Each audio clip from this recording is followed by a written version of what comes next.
Septembermaand, geskryf deur Petrus Vermaak. Septembermaand, wat wil jy my fluister, waar jou nuwe dag my wil omhels?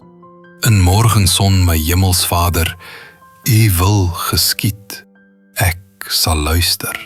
Waar 'n daairaad so nuut gevond, U engel 'n laar om ons gebied.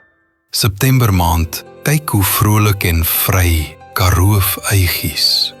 Geel en pers sagkens op my oë, hul rus kom vind in my. Met pragt en vleur wil jy my verlei. Waar grasveld, dal en klowe, so groen, so lowe, hul vrede magies streel, oor onrus en gemoed, met lieflike geur, lewende waters wil glimmend gly. So wild en vry, van kraans oor kraans, ou bergstroompie, jou waters, plons 'n vreugdedans. Septembermaand, ek sal met eerbied luister, terwyl jy saggies fluister, soos 'n bergwind se lied, so ver en vry, ons na die land van gister lei. So sal ek jou gebied in daad en stryd, Septembermaand.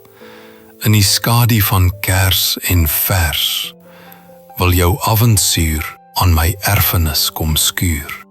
In die triespieël van my denke, ontmoet 'n hede sy verlede. Met liefde en duld sal ek luister.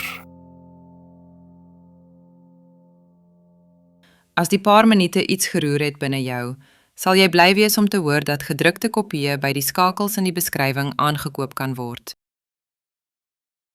Baie dankie dat jy geluister het hier by Boekwurm. Onthou om asseblief die hou van knoppie te druk en in te teken op ons kanaal vir nog verhale vol avontuur, liefde en misterie. Deel jou gedagtes in die kommentare, ons hoor graag van jou. Tot die volgende storie, mooi loop.